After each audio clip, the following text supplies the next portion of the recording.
Welcome to the Cigar Rebel community, where indulgence meets authenticity. This is more than a podcast. It's a gathering place for those who savor life's luxuries with unapologetic passion. Here we celebrate the fine art of living through rich flavors, bold spirits, exquisite cigars, and unforgettable experiences. Welcome, Cigar Rebels, to the podcast. I'm Mel. And I'm Kevin, and we're coming to you live tonight from our garage. We're sitting out here because we've started building the new deck and patio on our new location in the Dallas-Fort Worth area, and that's happening in the back, and we thought it would be done tonight, but it's not. But we're coming to you live tonight with an episode that we're really excited about. This is part one of a four-part series called Developing Your Palate, and we're really excited to bring this to you over the next several weeks. Yes, and so as Kevin said, this next series is going to be broken out into 4 episodes spanned over the next few episodes for the next few weeks, or maybe even the next month or so. Yeah. So one of the things is we're excited to do this particular series for many reasons, but we didn't want to do them back-to-back episodes. So it's not this week, next week. It's not 4 straight weeks. It's really 4 different episodes over about 13 weeks. There are some other topics we wanted to make sure we got to and handled and made sure we brought you the most up-to-date information, but we still wanted to build this series out where you could go back later and look at that and have this resource. So we're really excited about that because at the end of the day, Mel, we're trying to bring education to those rebels out there. Yeah, 100%. So just jumping into the topic, starting us off. So how many times have you heard someone say that they taste the leather or the barnyard or the toasted oak and has maybe the memory of autumn? Yeah, absolutely. And they always say it with such confidence, right? It's 100% confidence. Hey, Richard. Hey, Leslie. Good to see you guys tonight. Yeah. And I think, meanwhile, also we have people who maybe even the guy sitting next to him is like, really, I just taste smoke. Right. Yeah, absolutely. It's the funniest thing in the world, right? So tonight, we're going to fix that. Mm-hmm. Or at least help build a baseline for developing your palate. Yes, and that is going to be great news for each of us that there is room to develop and explore. Yeah, and so it doesn't matter if you're a novice, new to cigars, or aficionado, someone who's been smoking cigars for a really long time, maybe even decades. Tonight's an episode about how do we hone our palate and make it better. Yes, because developing your palate is not just about sounding impressive. Right, absolutely. It's really about understanding what you're experiencing, Mel. It's about understanding what you're purchasing. And once you understand the process, tasting cigars becomes one of the most enjoyable parts of this hobby. Sorry, I was laughing at the comment from Leslie. And Leslie, Kevin, you look really cold. It's a chilly night. And so it's somewhere around 30 degrees here at the moment. And it was 90 yesterday. So I like to throw that in there. Yeah, it was 90 the last 2 days. The high today was 38. Yeah. And so it's definitely one of those things. And I get really cold. And so for those of you that weren't on earlier, we're shooting from our garage tonight at our new location in the Dallas-Fort Worth area because our patio and deck and outdoor smoking area that's full of heaters was absolutely not finished. It's actually going to be finished Wednesday or Thursday. So we're running behind. Yeah. They had to put in a bunch of concrete and it just takes longer to dry when it's cold. Yeah. So we're excited. Getting back to the topic, Mel. Yep. So going back. So today we are going to be walking through how to taste the cigar without sounding fake. So let's go ahead, Rebels, and cut light and settle in. Absolutely. And Mel, before we get too far, what are we smoking tonight? So we are smoking the High Maca Maca by Left Hand Cigars. This has a Connecticut broadleaf wrapper, Nicaraguan binder, and Nicaraguan fillers. And I'm excited to light this up. First cigar of the day. Yeah, absolutely. So this is, first cigar for you. This is my second or third cigar for me today, but excited to smoke this. Left Hand Cigars is out of the Fort Worth area. They're part of the Ohano Newall group, and so super excited to smoke this. Mel, what are you getting on the cold draw? So I'm getting some sweet baking spice along with some, I would say like maybe a woodiness or like a barrel wood. Now That's what I'm getting. It's creamy even in the cold draw so far. I mean, there's a slight creaminess there. There's a heavy barnyard or earthiness to it. I get a little bit of a sweeter baking spice, not quite an allspice, but just a little softer than that. But, it's definitely there. I'm excited to light this up and begin to see how it treats us. It's been a little while since I've smoked this. We were actually just hanging out with these guys a couple of days ago at an event we were doing, but they were smoking our cigars.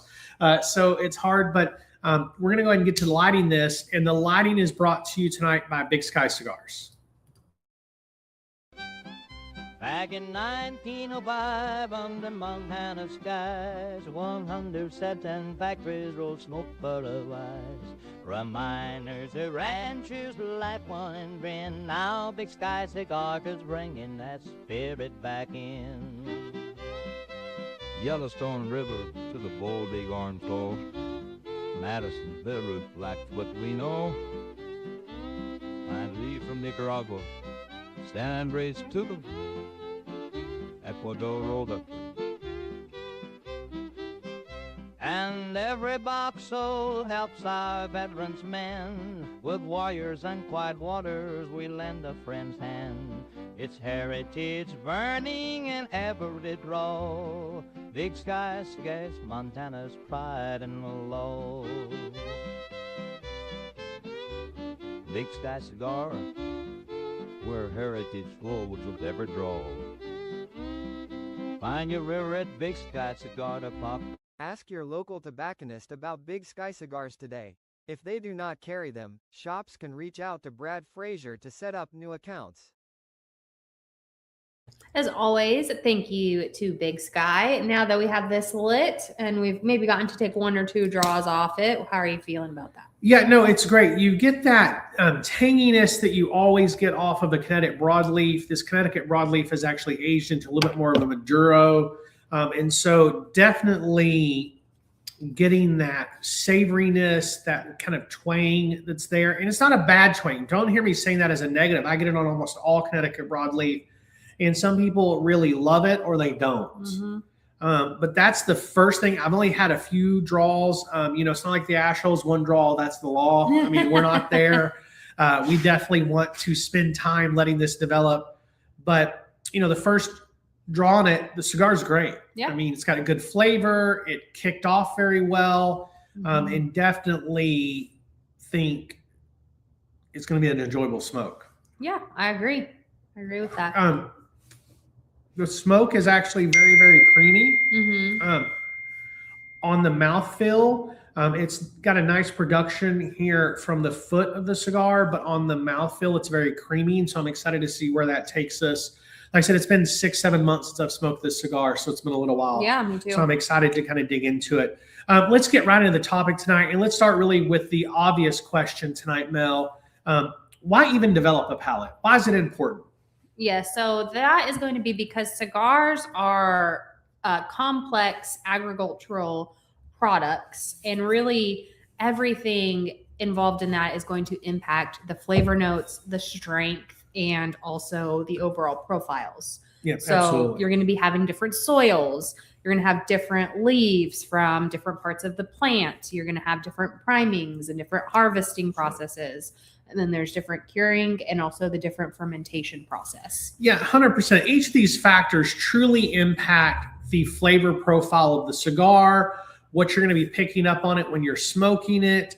In all of this during all of these processes you talked about, they impact the tobacco leaves from the initial nursery through the growing, through the harvest, the fermentation. All of those have a true impact on that leaf. Yeah. And then I think you also are followed by the aging of the tobacco, even before it hits the cigar bunches table. You have those to factor in as well. Yeah, absolutely. And then once the cigar goes through the bunching and someone rolls it and it's ready, then there's an entire aging process that happens once the cigar has been manufactured. And depending on different manufacturers, different parts of the world, that can be very, very different from really going through a dry box process or going through a high humidity. There's some cigar groups out there, we're not going to say who, that uses a hot aging process, which actually creates a stronger, a little bit more peppier cigar versus a cold aging process. Right. For those of you out there, cold really isn't cold. It's just not hot. And so it's really, I would just call it the normal process. But as we've been at factories, they call it a cold process. I'm not sure why. Maybe because in Central America, 70 is cold. Yeah, maybe. But, so there's all these different things that are impacting the process post-age. In every step, every variation in the preparation has a final impact on that flavor profile and the notes that are picked up while smoking. Yes. So really, in summary to that, the growing regions, the soils, the growing and the harvesting process, as you kind of touched on a little bit, followed by that curing, the fermentation, and also the aging is going to impact every single cigar's final performance. Yeah, absolutely. And another variation really comes in the blending and rolling of the cigar. The tobacco placement throughout the cigar matters. When you're bunching, you're often tearing the tips off and placing them throughout.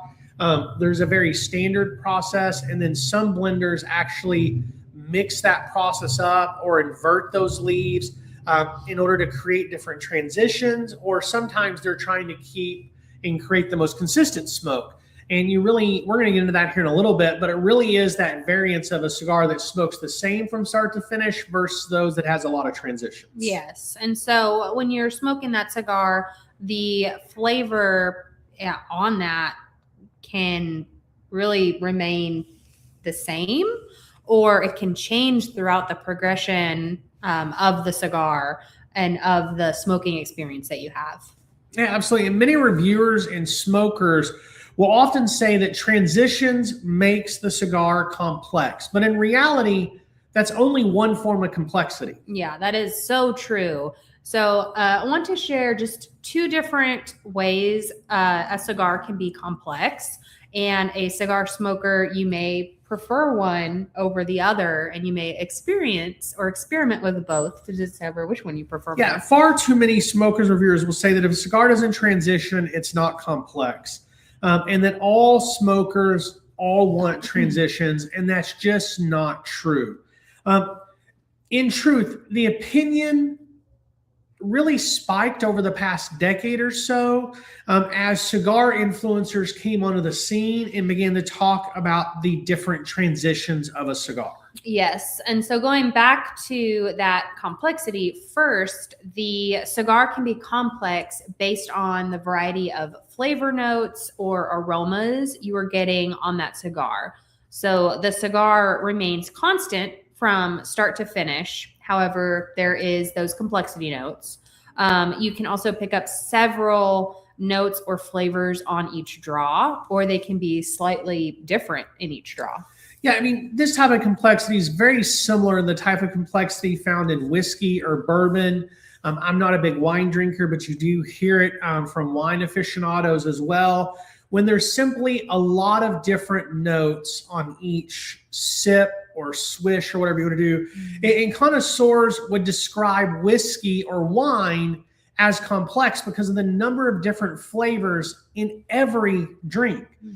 Cigars are very similar, where you can get a lot of different flavors on every draw. You and I talked about the earthiness, the creaminess of the smoke.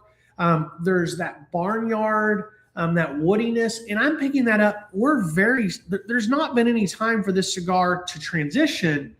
It's just there. So there's a complexity from the very beginning. Now, it may transition. I can't remember this cigar. As I said, it's been 6 or 7 months since I've smoked this particular cigar. I've been smoking their blurred lines more than this one. But when you look at that in a similar manner, when you have rich or savory foods and there's just an explosion of flavor in every bite, you would call that complex. You wouldn't say, well, this is bland because it didn't transition from the first bite to the last bite. Right, right. And in each of your scenarios, Kevin, you would not want the flavor profiles to transition to something else completely, really, for that. And you would still describe them as complex. Yeah, absolutely. If I have a phenomenal short rib from the first bite, I don't want halfway through it to change. Yeah. That would be alarming. Now, there are some times that in a cigar, I enjoy the transition. All I'm saying is one way that a cigar is complex is the multitude of flavors in that draw. And you may pick that up every draw, or each draw is a little different, but the cigar stays consistent from the first few centimeters all the way through until you just put it down. Yeah. Right. Now, the second way that a cigar can be complex, Mel, tell us about that. Yes. So the second way, it's going to be due to the transitions throughout the smoking experience.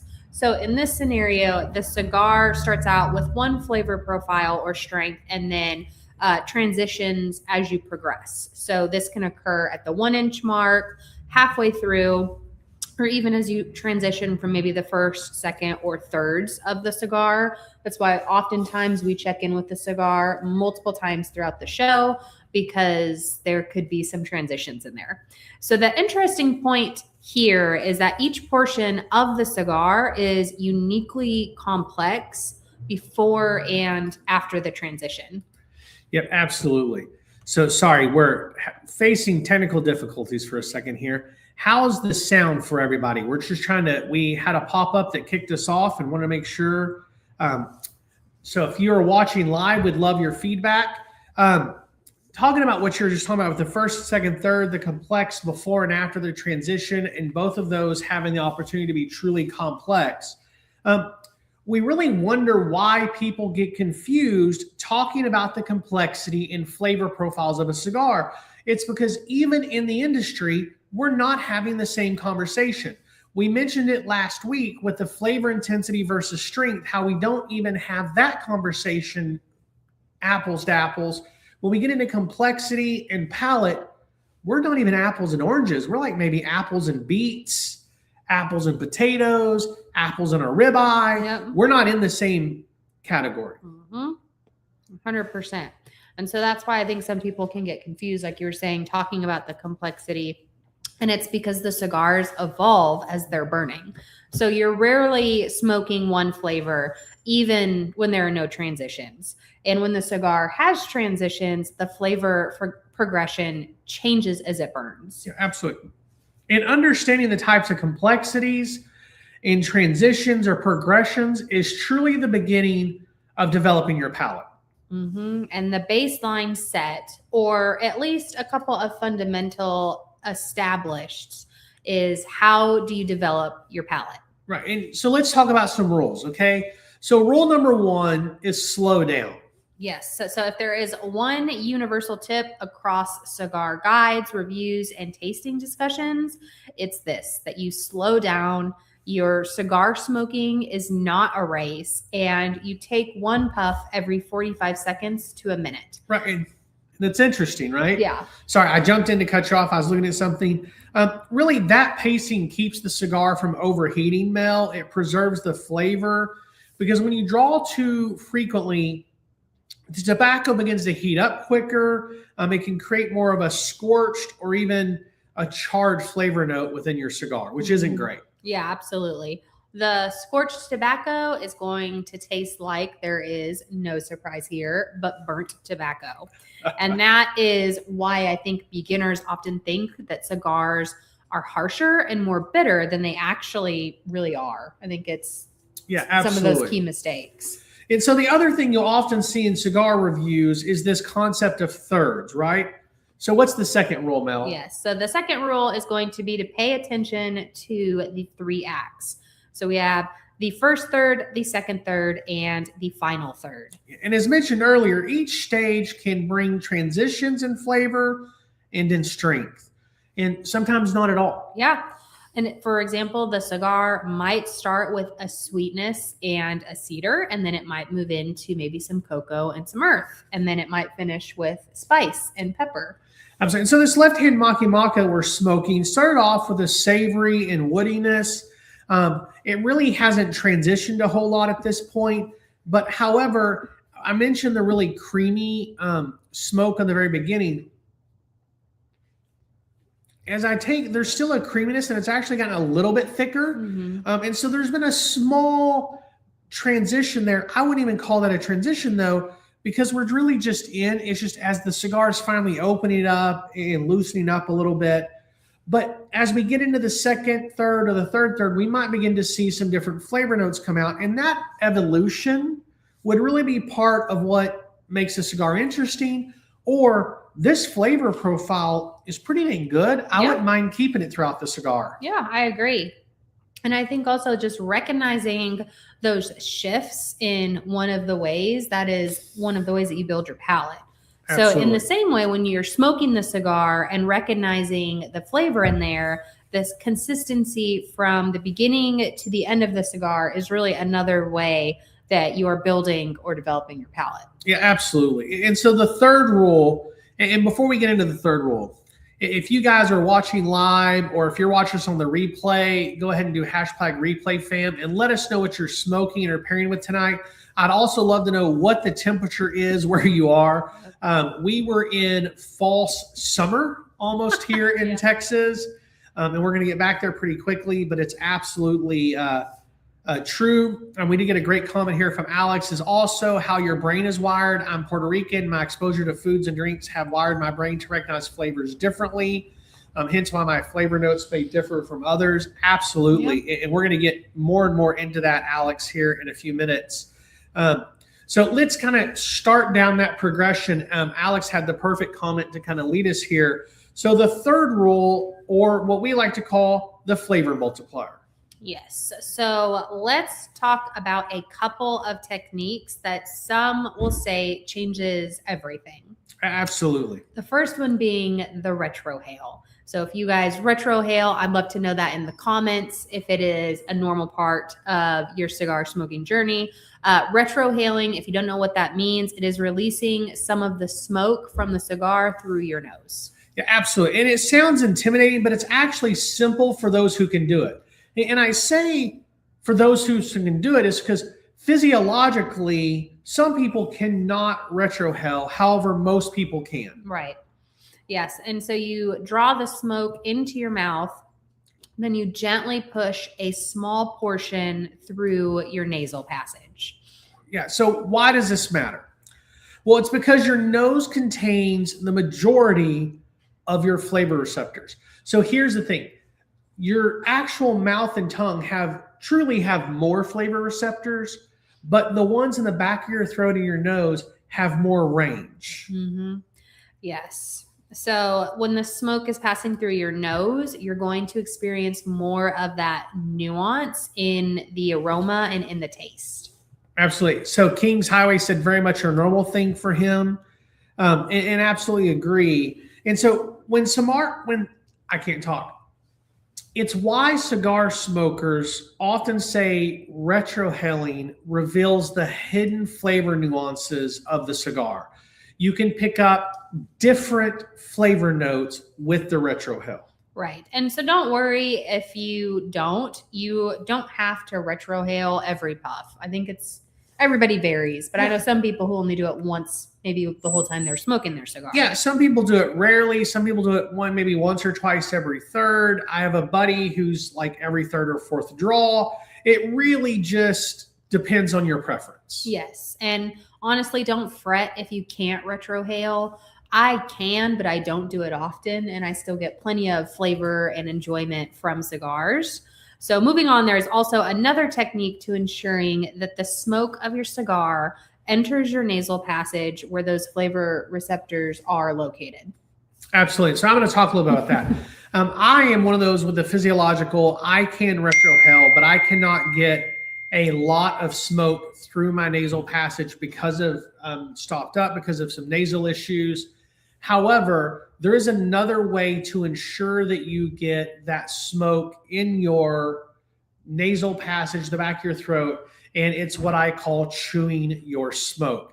And so I'm going to demonstrate, I'm going to tell you about it in the demonstration. So you take a big draw in and then you chew the smoke while it's in your mouth, and that motion will move the smoke around into the back of your note, up into your nose, where you can start picking up those refined flavors. And as you blow it out, it will actually bring that smoke back down into your mouth and out. And I'll show you what it means. Yeah. And so with that, on that one, you pick up, you on this cigar, that woodiness, that creaminess has a nice zest or spice finish to it that I'm not picking up on the normal draw. But when I chew it like that, and I retrohaled a few moments ago, I pick it up on that retrohale. I get that note when I'm chewing or retrohaling. I do not get that note on a normal draw. Right. Well, I think by chewing that, that is also going to be how the smoke is going to enter through to your nasal passage and allow those nuances of flavor to be picked up. Absolutely.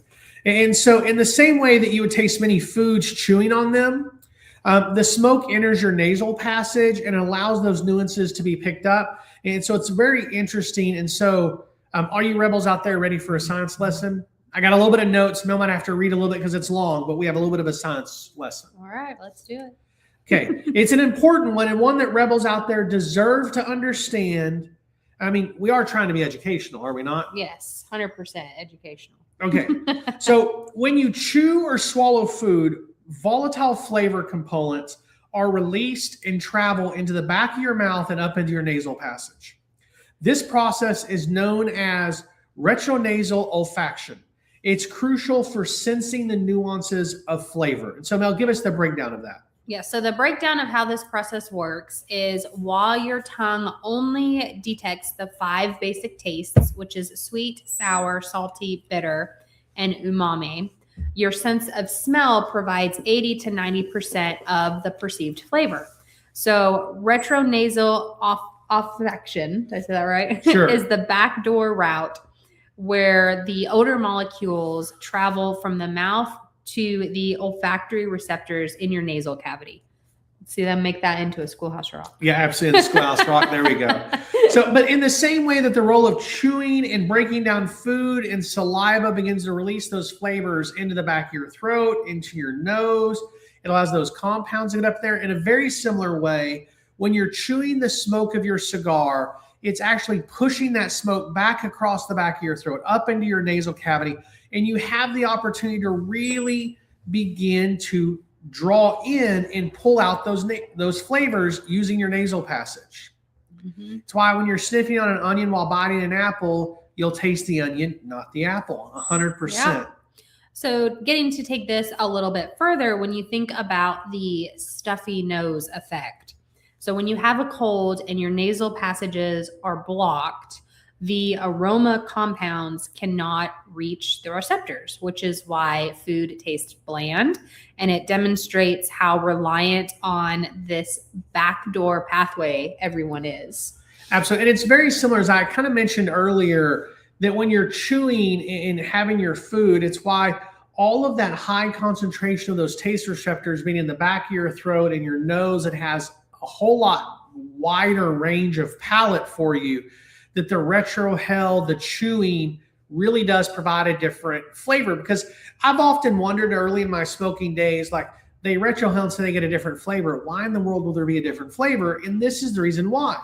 It's why when you look at chefs and sometimes high-end tasters for both bourbon and wine, the mechanism, the way your body works is why some people will slurp or even chew very carefully, very slowly as they're tasting food in order to make sure they're getting all of those flavors, or they'll swish the wine around in their mouth to make sure they're getting as much movement as possible of these compounds up into the olfactory receptors. Yeah, so you're going to see the chefs, the winer, whiskey connoisseurs, the cigar aficionados, they're all going to be utilizing the variety of techniques to ensure that the flavors reach the back of their throat and their nasal passages. So that's going to be smelling it, nosing it, tasting it, swishing, chewing, all of those things you said. All of this is going to be to extract the most amount of flavor nuance possible in what you're tasting and hopefully enjoying while you're tasting. Absolutely. I love that Alex said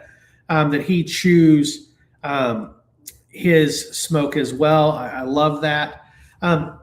Rebels, as you work on developing your palate, it's why it's so important. And again, it doesn't matter if you're a newbie, if you're a novice, if you've been smoking for a couple of decades, you can constantly be working on your palate. And one of the reasons why is as we get older or as we go through seasons, our palates change. Alex mentioned up in the comments a few minutes ago, time, airflow, heat, all of that changes.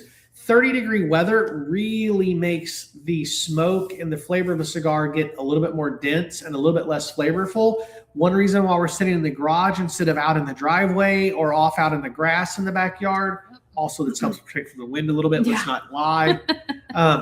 However, it's so important when you're trying to develop your palate or begin to hone in on those flavor notes that you slow down and draw on the cigar with intention. Mm-hmm. You should slow down and pay attention to the thirds, the first third, the second third, the third third. You should retrohale or chew, or maybe do both if you do both of them, on the cigar throughout the experience to begin build up the receptors and flavor nuances. And I want to throw a caveat in here. Okay. All loud. Every cigar doesn't have to be training your palate. Oh yeah, for like, sure. Like if you're hanging out with buddies, you don't have to be like, shh, shh, shh. I gotta slow down. I gotta taste this. No. 2 or 3 cigars a week. Take the time to slow down, to focus. Yep. If you're enjoying social, enjoy the social. Yeah. If you're enjoying a movie while you're smoking your cigar, enjoy your movie. Yep. Right? Take notes if you want. Yeah, absolutely. So all right. Back to the topic. Yep. So going to part 2 of developing your palate. So the flavor categories and the flavor families, we are going to provide some tips and tricks on how to begin to distinguish some of these flavor notes or the nuances there. Hey, Dave Scarvey, glad to have you. And Mel, you said on to part 2. We're really not doing part 2 tonight. I think it's in part 2. Yeah. So in our next segment that we're doing in about 3 weeks, we're really going to get into those flavor categories. I don't want them to think we're going into that now. Oh, no, you're right. I totally misspoke. It said on to part. I was... Yeah, you're on to part 2. On to part 2, but... In part 2, we're going to move into those flavor categories and flavor families. And I'm actually going to dive into how to truly train your palate. That is, and I'm telling you, I've worked with a lot of people. This 100% works, but it doesn't work the way people think. And so you've got to kind of dig it. So in a few weeks, developing your palate 2 in April, you're going to want to pay attention. I am super excited for that one. Me too. But for tonight, I want to move beyond the 3 rules, and I want to begin to provide a little more insight before some quick tips before our break. Okay. Awesome. Yep. So let's go ahead and address the elephant in the room first and talk about where do tasting notes actually come from. Yeah, and I love this one because tasting notes come from comparison. Your brain is matching the flavor experience to the memories. As Alex said earlier, growing up Puerto Rican changes his experiences in the way they taste food. Yes. I grew up in I grew up in West Texas where everything tastes like smoke. Yep. Everything tastes like mesquite. And so my flavor had to be trained differently than Alex does. Right. So for example, reviewers are often going to mention notes like cedar, earth, hay, pepper, cocoa, and or espresso. Yeah, and here's the deal. Those are not imaginary notes. They're familiar sensory references used to describe complex flavors and experiences. Mm-hmm. So for example, in many of the cigar reviews that you'll see combinations like earth, pepper, cedar, and saltiness. Yeah, absolutely. And those are common building blocks of cigar flavor profiles based on the minerals that are in the soils and the tobacco oils that are found in the leaf and how things are cured or fermented. Yes. So when someone is utilized more of the detailed flavor notes, those flavor profiles, they are connected to sensory notes that you are picking up in the cigar. So this is also going to occur due to those flavor profiles, maybe more than the actual flavor.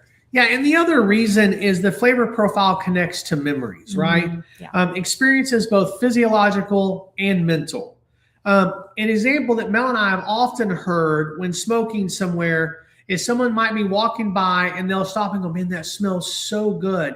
It reminds me of sitting on the porch swing with Grandpa. Yes, 100%. And it's such a sweet kind of thing, but that's the memory that it brings back to them. Yep, 100%. And so before we go to break, we want to talk about building the flavor vocabulary for just a moment. Yeah, absolutely. And that's a great idea, Mel, because it's important to get a flavor vocabulary as you're doing this. I want to set a baseline and an expectation when it comes to building and developing a palate. So here is the trick to building a palate. So don't chase the exotic notes. Start simple. So instead of chasing notes and saying something maybe like, this tastes like Himalayan cedar, you can try these categories. So what is Himalayan cedar? Do you know? I don't even know. I know Himalayan salt. Yeah, absolutely. So maybe it's like a Himalayan salt, but a cedar note. So I was talking with somebody yesterday. We were at Wild Cigars in the Dallas-Fort Worth area, and we were talking about somebody whose recent review was the bubblegum wrapper that accidentally got left in the shoe in the back of the car a year ago, and I pulled it out and tasted it. That's what this cigar tastes like. First of all, if you have a bubblegum wrapper in a tennis shoe in the back of your car for a year, you should not be tasting it. No, there's some flavor notes I will never get, especially if that's the history of them, because I will not taste them. So don't chase exotic notes. Now, you might have an exotic note as a memory, but don't chase those, right? So, Mel, what should we be looking for? Right. So these are going to be some categories that are probably going to be a little bit easier. There's going to be sweet, earthy, spice or spicy, woody, creamy, nutty, and coffee-like. And I'd also maybe like to add, because sometimes people do get like spice or spicy confused maybe with citrus. Yeah, absolutely. So maybe thinking along the lines of a citrus as well. Yeah, you're absolutely right. In the United States, we confuse white pepper, black pepper with zest of citrus zest often because it's just kind of the way our palate's been built in the United States. And so I think that's a great addition, Mel. Categories like sweet, nutty, and coffee have different variances based on your experiences and the palate that you have developed over time with food and drinks. As an example, sweet can oftentimes mean a variety of things from a caramel note to maybe vanilla and then others because we have such a wide variety. Sometimes I've even heard sweet be referred to more of a toffee because it's that almost sweet bitter. Yeah. How many times have we heard butterscotch? Yeah. Where I might not place it as butterscotch, but then when they say that, I can see maybe how they got there. So absolutely. Also the nuttiness can mean the skin of a peanut or a cashew, but also to the saltiness maybe of a roasted nut and everything in between. Yeah, absolutely. And I mean, it's just really one of those things when you think about it is coffee can really be the richness or the savoriness that you would get from a coffee bean, maybe a dark roast coffee or even an espresso.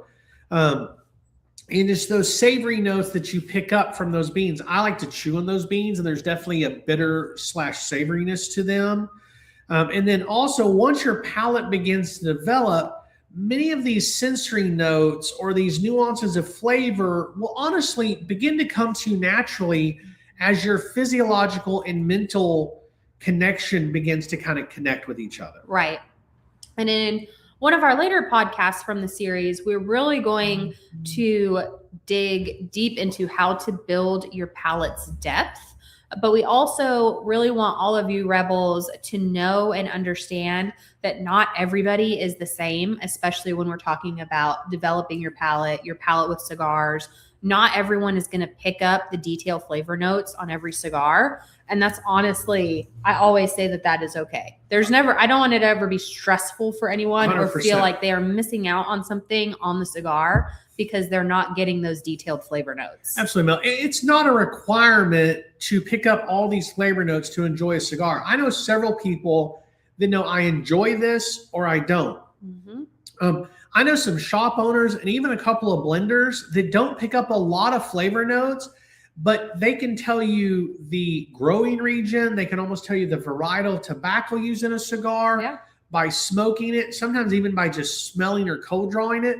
However, they don't pick up a lot of complexity. They're really able to say, hey, this is a great cigar. These things complement or these things contradict.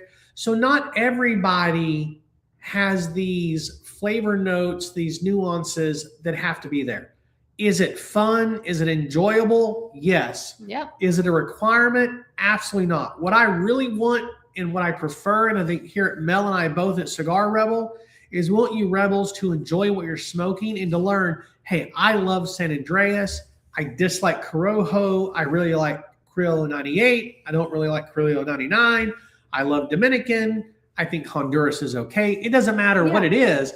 We just want you to be able to develop so that you're making better smoking choices. Right. And I also think too, it's worth mentioning, I don't want to say you can lose your palate distinguisher, but especially if you get like a cold or if you get sick, then you sometimes will run into people maybe who've had the flu, or they're like, I had a cigar today and I just wasn't feeling it, or maybe they loved it and then they have it once they've regained all their sensors between, taste, all that stuff, and their thought on that cigar changes. Absolutely. And so if you are a novice that is building and trying to understand your palate, or if you are a seasoned smoker wanting to refine your palate, you should focus again on those 5 basic sensory profiles. So that's going to be the sweet, the salty, the sour, the bitter, and the umami. Yeah, and once you identify the basic categories, then you refine them. Yes, so sweet might become caramel. Earth might become soil or maybe mineral. Spice, you could get black pepper zest or zest, like we talked about, a black pepper. And then umami could be that savory, and that might become the coffee notes. Yeah, absolutely. And that's how experienced tasters begin to develop their vocabulary. But Mel, on that thought, we have a couple things to come afterwards, how you begin to build out and develop your palate. But before that, we're going to take a quick break. We fell in love with cigars not because of the flavors or smoking experience or perceived status, but because it allows barriers to fall between other humans and build deeper connections. For that reason, we've been super intentional to curate a space where people can find community and enjoyment with others, and cigars just happen to be the way we're doing it.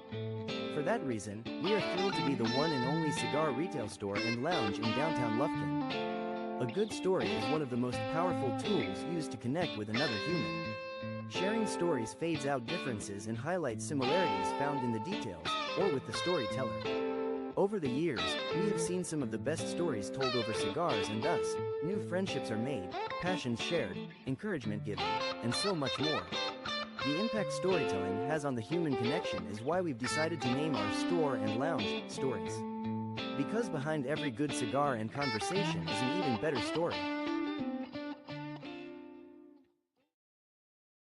As always, thank you to our sponsors. Before we jump back into tonight's topic, let's take a look at our upcoming shows. Yep. So next week is the industry discussion, a discussion on lounges, reviews, and more. Very excited about this episode. We're going to be sitting down with the owners of Wild Cigars in Burleson, Texas. We're really excited about that episode, and we're going to be smoking the Sumatra Royale. March 30th, we're going to be doing consumer discussion. So that's a discussion on lounges, reviews, and more. We did this a couple weeks ago. Everybody loved it. On that one, we will be smoking the pumpkin by the Elevated Humidor. Coming up on April 6th, I can't believe we're talking April, just a couple of weeks away, is that Developing Your Palate 2, the flavor categories and flavor families. I'm super excited about that night. And we're going to be smoking a fantastic cigar, the Rocky Patel 30th anniversary. Yes, I'm excited about that. And then April 13th, we are at our 1 year mark. So we are doing 1 year of Cigar Rebel. So we are going to be talking about the hobby, the passion, and the craft. And we will be smoking the Cigar Rebel winter blend on that one. Absolutely. We're really excited about that. So I know Leslie is watching. Dwayne might be working tonight. But Dwayne had been asking about when he could smoke the Cigar Rebel Winter Blend again. It's going to be in the cigar pack for April. We'll throw that out there. The Rebel Pack, you can pick that up at the Elevated Humidor's website. Go out there, click on the Cigar Rebel at the top. At the very bottom is the place you can get that subscription. Each subscription that's subscribed before March 22nd, we'll get the pack that month, and we'll get it sent out to you. And we're very excited to keep sharing that with you guys and get all of those cigars. But Mel, before we jump back to the topic, what are we thinking about this cigar How's it treating you so far? Yeah, so I have been smoking this a little bit fast today, maybe because this is my first cigar. The first third, the cigar transitions were a little bit more buttery, a little bit more creamy. I had actually in the after the first third, for maybe that second third, it even transitioned. It was a lot more airy, I would say, than it is now. So even that difference kind of made the smoke a little bit more creamy. And then the second half for me kind of had some of those dried fruit notes, a little bit of that spice, or maybe some zest, depending on your palate. Yeah, and I think that's where the retro or the chewing comes. There's that, when we talk about the dried fruit, what I really get is a sweetness that's kind of associated with that spicy, peppery notes, which again could very well be zest. And so I think that's a very clear kind of connection point for that, which would be really, really good. Yeah. So definitely love that you brought that out, because that's that sweetness that we're talking about. And then there is just a mild spice on my lips, and I don't know what that flavor is, but I just get it all around my lips on the smoke, especially as I chew it and then blow that out. It may be coming a little bit off the broadleaf, off the wrapper, but it could also be from the smoke. And so enjoying this cigar. If y'all have not had a left-hand cigar, there's 3 different cigars in the left-hand blend. There's the left-hander, which is the original blend, and there's Blurred Lines, which is their barber pole, and then there's this one, it's the High Maca Maca. They're all a part of the Ohana Noir portfolio. Really love them. There's some great guys. Like I said, we were just spent this last weekend with them, and so enjoying this cigar. But let's jump right back into the topic tonight, because I want to get through a couple of things before we wrap up. We're getting a little long already, and one of the best ways to develop your palate is to track what you're smoking. Yes, 100%. So you're going to want to write down the cigar, when you smoked it, and also what you noticed. If you don't always have a pen and paper handy, then I would always tell everyone when I started smoking cigars, or smoking a lot of cigars, to remember them. I would take a picture of the cigar with the band on it, and then I could use that later on for notes or for whatever I needed to try and remember. Yeah, absolutely. When I first started smoking cigars and was really getting into developing, I actually kept a journal, and I still have it sitting on our nightstand in our East Texas home. And I documented the first several hundred cigars. At the end of the night, before I went to bed, I would sit down and write down each cigar I smoked, what it was, where it was from, what the blend was. Did I enjoy it? Did I not enjoy it? And at that time, I wasn't even really knowing first, second, thirds. The first half I enjoyed, the second half I didn't. It got to the nub and it got bitter. I would write down things like creamy. There was a mild spice. There was a good draw. I liked the aroma. But basically what it did is it began to build a pattern that I noticed. I loved things from Dominican Republic. And at the time, things from Nicaragua just really weren't my thing. I think it was truly a strength issue, not a flavor issue, because I was a novice. But I didn't know that at that point. But keeping the documentation let me go back and review and learn a little bit. Right. So documenting the country of the tobacco, the type of wrapper, the binder, and the fillers, and then how you enjoyed them, or maybe the nuances that you didn't enjoy, those are all super important. And this is also another great piece of advice, is document when you smoked the cigar and also the circumstances that are surrounding it. Yeah, absolutely. So the morning with coffee, midday, after a heavy meal, at the end of a stressful day, at the end of a peaceful day, maybe what you're pairing it with, all of these influence your palate and can alter the tasting experience. Alex says he has a cigar dossier with labels and my personal reviews, mostly because he has the memory of a squirrel. Actually, Alex, me taking all those documentation notes and not being able to find a good cigar journal led to the Elevated Humidor creating a cigar journal 4 years ago now. Yeah. Maybe 5. It was longer than that. Yeah. It was a long time ago. It's still for sale on Amazon, and we actually get a small check for a little bit of money every so often because a handful of them will sell. But they're for sale on Amazon. You can search Elevated Humidor Cigar Journal. And oddly, I kept using my pen and paper journal because I already had so many cigars in there. I never transitioned over to the elevated humidor one. Yeah. But several people have. We've given away as gifts. We've given away at events. Yep. But yeah, over time, having this documentation is great. Mm-hmm. You're going to start to notice how the different wrappers, regions, or even the varietals of the tobacco are influencing the flavor. Absolutely. And here's the secret that nobody tells beginners. The real truth about your palate in palate development. Yes. So your palate develops very naturally. What? I know. You don't have to force it. Just smoke slowly and pay attention. This isn't like beer, right? Beer, they say you've got to develop a taste for. I never developed it, so I hate beer. However, it did not take me years to decide I love a great ribeye. It just happened naturally. As I grew up, as I ate more, I've gotten to where I just love ribeyes. And it's really hard for me to order one in a restaurant because very few compare to me at home on my green egg. I agree with that. So it's also important, to remember cigars aren't a test. They're a journey. Absolutely. And most importantly, you should enjoy the journey, right? You should pay attention. You can document what you enjoy, but do not turn this into studying for mid exams or cramming for the bar. Yes, 100%. I think tonight's biggest takeaway, if you guys only take one thing away, is to slow down, pay attention to the thirds, and use the retrohale or the chewing method. And don't be concerned at all about sounding impressive. That's where you get to where you're sounding fake. I'm tasting the shoe leather of my childhood little league sandbox tennis shoe. That's what I got here. Or I heard somebody say the other day that said, this tastes like the leather of when you used to grab your glove when you played little league in your mouth to tie your shoe. I actually couldn't relate to that. I had my glove in my mouth a lot. Even me, the germaphobe, would grab my glove in my hand and lean down and retie my shoe. I can make a connection memory to that leather.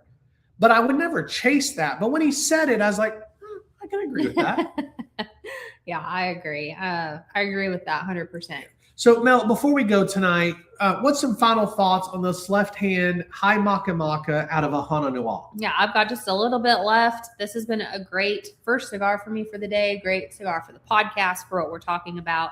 It's kind of sweetened up a little bit to have some of these caramel notes that are just kind of emerging for me in this final third, and it's a little bit sweeter. I'm not picking up nearly as much spice as you had mentioned, like it's on your lips. Yep. I'm not picking that up for me, but it could be because really my palate's pretty clean for the day. You're further than I am. I'm not as far into, I'm really at the second half of the second third, if that's a thing. Yeah. And it's mellowed way out. That broadleaf twang is still there very much. And those light sweetness is still there. You say caramel, I say dried fruits, but I've been eating a lot of cranberries and a lot of fruit things lately. And so that may be why is there. But here's the thing. This cigar is well portioned. It's balanced very well. And it really hits the home run that we're wanting to do here with the Rebel pack and with the cigars we smoke here on Cigar Rebels, is introducing you guys to brands. Everybody knows the legacy brands, and we love them. And we're smoking the Rocky Patel 30th in a few weeks. Yep. But we also want to ensure that we review and talk about, if I was to review this cigar, I don't have all my notes with me to give it a specific, but I would definitely say at a minimum, this is probably a 90. I mean, it's right there. I mean, it may be a little higher, a little lower, but I haven't done that, but the burn's been good. The draw's good. We're sitting out in the very cold weather. And other than me dropping it, the burn is great. It's got a little bit thicker combustion line, but again, it's 30-something degrees outside, very dry here in central North Texas. But I really enjoyed the cigar. And for you guys out there smoking it, I hope you do as well. Absolutely. So as far as our first chapter of Developing Your Palate, thank you guys so much for joining us today. If you liked this episode, go ahead and leave us a review and share with your cigar friends, and hit us up for any topics that you may want us to cover in future episodes. Yeah, and if there's a cigar that you'd like us to smoke or that you would love for us to come out and actually have on the show or get in the Rebel Pack, let us know. We're open to bringing other cigars. We would love to know what cigars you want us to talk about. And not just topics, but cigars. We would love to do that. If you're watching or listening on replay, go ahead and drop us #ReplayFam in the comments. Let us know what you smoked for the show, maybe what your thoughts are on developing your palate, or maybe some tips or tricks that you've felt or found over the time. For now, like I said, this is our show. Next week, we do have a great interview on deck with Nathan and Chris from Wild Cigars out of Burleson, Texas. We're really excited to bring that to you in just 7 days. Yeah, so we will see you next Monday at 7 p.m. Central Time. And until then, keep your cigars lit, your ash long, and your palate curious. Yeah. Have a good night, Rebels.